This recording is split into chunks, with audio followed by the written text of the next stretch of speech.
The killer of a Rockford rapper learns his fate, the number of years he will now spend in prison. A major contribution to an affordable housing project in Beloit, when we can expect construction to begin. And a first-of-its-kind education workshop hosted in Rockford, how educators are approaching the growth of AI in the classroom. Live from WTVO 17. This is Eyewitness News at 5. And good evening, everyone. I'm Wendell Edwards. We thank you for being here. Mimi Murphy will join us in just a bit. Tonight at 5, a man will now spend more than 100 years in prison for the 2019 murder of a Rockford rapper. 34-year-old Eric Brown Jr. was sentenced to 120 years. He was found guilty of first-degree murder, armed robbery, and armed habitual criminal last year. In October of 2019, rapper Robert Walsh, also known as Paradise, died after being shot at an apartment building on Harrison Avenue. Officials say Brown forced his way into that apartment building, robbed two people of several $100s before shooting Walsh. Brown is currently already serving a 20-year sentence for a 2019 armed habitual criminal charge. Now to an update on a homicide investigation in Beloit. Police confirming tonight the victim killed was a 25-year-old woman. Beloit police responded to Colony Court for a reported shooting just before 5:30 last night. That's where they found the injured woman. She had been shot. She was taken to a local hospital where she later died. So far, no arrests have been made, but police are describing this as an isolated incident and they're searching for a suspect. The shooting is still being investigated. The Rock County Sheriff's Office warning people of a scam phone call. The sheriff says callers have been pretending to be affiliated with the office and telling people to send them money to clear up legal matters. If you believe you've been a victim of one of these phone scams, contact the Rock County Communications Center. A Beloit affordable housing project has new life after City Council approved a major contribution towards the project. Eyewitness News reporter Mariko Holland spoke with city officials today on when construction could start. Mariko? So, Wendell, the city's economic development director, Drew Pennington, says there are still a few things that need to be done before construction starts. Though the biggest hurdle was cleared this week. City Council approved a $1.16 million contribution. This money will go towards the Riverside Housing Project, which will provide 55 low-income housing units. According to Pennington, the city still has a few steps to complete before breaking ground. They have some remaining steps to finalize their tax credit, and they also need to finalize their building plans. But those are the main two steps. They already have the site under control. And the hope is to break ground in spring 2026. The project is estimated to be a year long. Wendell? Rico, thank you. UW Health Women and Children's Hospital got an early Christmas present. The McChesney Park PetSmart donated more than 500, look at him, plush toys, stuffed animals to the hospital today. They will be gifted to pediatric patients. The donation comes from the store's annual toy drive. That's where PetSmart customers were encouraged to buy the plushes that were donated. Administrators with PetSmart say the drive does so much good in the community. I think it just overall feels really good to be able to make that impact for kids and the pets as well. And what people aren't aware of is 10% of every dollar that is spent as well also goes to the animals. So you're making an impact both with kids and with pets, which is a really good feeling when you do donate that stuffed animal. So if you are interested in donating, visit the Swedish American Health Foundation's website. Mays Books in downtown Rockford also received a generous donation today. Author James Patterson, known for the Alex Cross series, which is a good series, and Along Came a Spider, even good book, has made a tradition of sending $500 to independent booksellers nationwide. Mays was selected as a recipient this year. And so coming up tonight at 9 and 10, we're going to hear from the bookstore's owner about what this donation really means. State Line area businesses got into the holiday spirit with a little friendly gingerbread house contest. Heritage Woods of Belvedere hosted its annual gingerbread house competition. 6 local businesses and organizations, along with some residents there at the assisted living community, built unique gingerbread homes. Look at them. They're just beautiful. Community members got the chance to see the colorful creations at an open house today and vote on which entry was their favorite. Organizers described the event as uplifting. it's a great way for us to be part of the community. We look for opportunities to share that Christmas spirit within the community. So we love to share and have people come in. Sometimes we have people who are coming in to carol for us or bring us special treats, but this is a day for us to give back as well. Meridian Hospice's Gingerbread House came in first this year, while Health Pro Heritage was runner-up. Innovating how teachers educate students as technology becomes more advanced. That was the goal of a workshop hosted by Rockford Public Schools today. It was organized in partnership with Google for Education and the company CDW. The first of its kind event was open to teachers, administrators, and IT professionals. Artificial intelligence, or AI, was one of the main talking points. The district's educational technology director says understanding AI is vital for educators moving forward. You have to learn what it is, not just use it as a consumer. So we see that there's pushback. There's an immediate reaction from educators around: is it cheating? Is it plagiarism? Is it changing the landscape of education? And yes, it is. We know students are using it, so we know we need to figure out how to make sure we are giving them the best education that innovates and integrates AI. Nearly 50 people from 25 different school districts took part in today's workshop. An annual banquet honoring those who make the state line a better place. Coming up after the break, anchor Mimi Murphy joins us live from the Excalibur and Excelsior Awards. And coming up tonight at 6, the Freeport woman who's been crafting custom Santa dolls for decades. We're going to learn her process in tonight's Made in the State Line. Not a lot of movement in our temperatures today, only 3 degrees from where we started off at this morning to where we ended up at here this afternoon, all thanks to the cloud cover. But from that, there are a few flurries flying across parts of the area. I'll time those out for you coming up here a little later. You're watching Eyewitness News, your home team, with Mimi Murphy, Wendell Edwards, Sports Director Scott Leber, and Chief Meteorologist Candace King.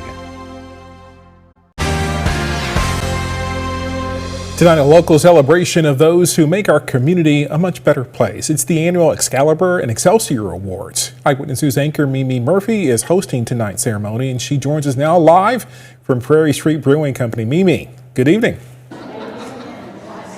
Good evening, Wendell. This is a big night for our community where we get to honor the individuals and organizations who go above and beyond to make the Rockford area special. Joining me now with more is Pam Clark-Reidenbach. She's president and CEO of the Northern Illinois Center for Nonprofit Excellence, or NICNE. Can you talk a little bit about the importance of nonprofits to our area? Yeah, we refer to nonprofit organizations as the soul of our community. They educate children. They address issues of violence. They shelter people. They provide food. They create the arts, right? So the nonprofits are critical to the health, not only the economic health of a community, but the social health of a community.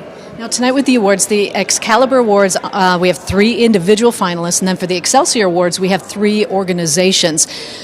So choosing a winner, they're all winners, aren't they? Oh my gosh, how could you begin to choose?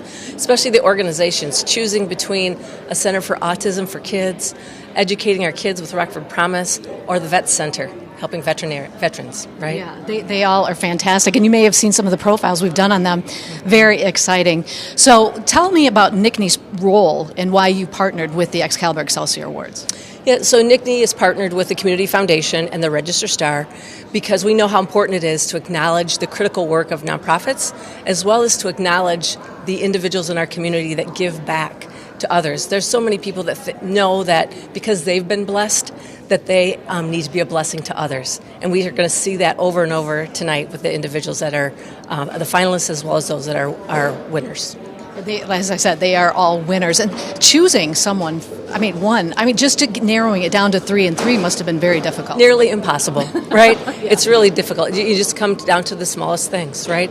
But every single individual that was nominated, every organization that was nominated deserves to be recognized. And this is something that's been going on for many, many years. Oh gosh, yeah, back since 1979 for the Excalibur Awards, and then the Excelsior Awards were brought on later, but it's been around for decades. So started with individuals and then realized maybe we should recognize some organizations too? Yeah, that's how we get started. It was with individuals, and then organizations were a part of that, because we recognize that even though the individuals that are volunteering for those organizations, the organizations are doing extraordinary work, and we would not be the community that we are without the nonprofits in our community. All right, well, we'll find out who the winners are tonight at 10. Pam, thanks so much for your time.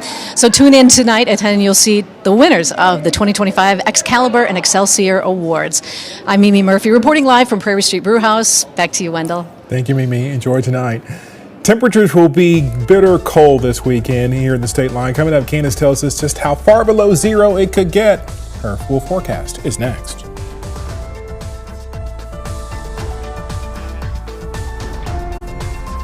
Now, your First Warn weather forecast from Chief Meteorologist Candace King.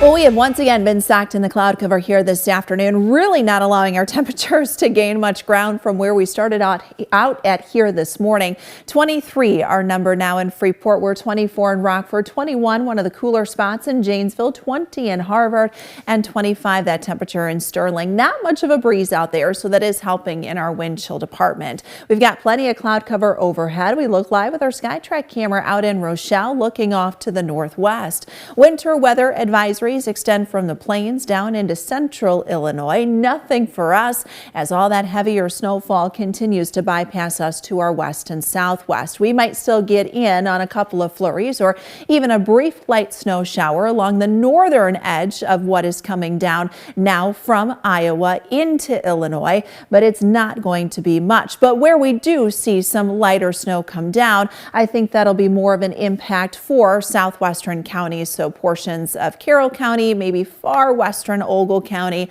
and Whiteside County, a dusting up to an inch possible. You get further to the east and northeast of there, you're likely not to see much more than a few flurries. But where we do get a little bit of that snow to stick, our temperatures are in the 20s, so there might be a couple of slick spots through the evening. We could see still a few flurries kind of fly through the sky tomorrow, just with the arrival of a cold front. And then our next low pressure system coming in on Saturday. This one too we'll watch, as that could bring us some lighter snow. Right now looks like some of the heaviest could fall there across some of our southern counties. So how does that look? Well, as we head into Saturday morning, we've got another area of low pressure that'll be working down from Canada. This one pulls in quite a bit of cold air behind it. But with that, it comes close to us that we could see some lighter snow. We're still kind of on the northern fringe of this. There is time for that to move back up to the north, which could set some of those snowfall totals and higher snowfall amounts a little further to the north. But right now looks like the heaviest could fall just down to the south of us. But I do think we see at least some lighter snow going into Saturday morning and Saturday afternoon. So that'll be something we need to keep an eye on before that moves out Saturday night and a big, strong Arctic high pressure system moves in. I mean, look at the temperatures dropping there as we head through Saturday night into Sunday morning. We are well below zero as our skies gradually start to clear out, and this means our wind chill Sunday morning will be down 25 to even 30 below. We do not gain much ground then Sunday afternoon. Despite the sunshine, it'll be deceiving sunshine because temperatures may struggle to even make it out of the single digits. So when we look at our wind chills heading into the weekend, yeah, I know we've got the snow chance there for Saturday, but I think the bigger story for us, at least going into Sunday, going to be those expected wind chills, which could be enhanced, especially if we end up with some snow accumulation there. We stay below zero for all of Saturday afternoon, Saturday night, Sunday morning. Wind chills could get down as low as 30 below. It's still a little windy there Sunday morning, but our winds will lighten up as we head into the afternoon. 15 degrees, that's where we'll go for tonight. We've got plenty of cloud cover around. We might see some clearing try to take place to the north and east of us. 24 as we head into tomorrow afternoon. We look at that 7-day forecast. We've got a quick shot of that cold heading into the weekend, but look at how fast our temperatures warm. I think with that warming, though, we end up with plenty of cloud cover next week. Thank you, Candace. Drew's in next with sports. The Chicago Bears have a fierce matchup with Myles Garrett and the Cleveland Browns. He has the game preview next.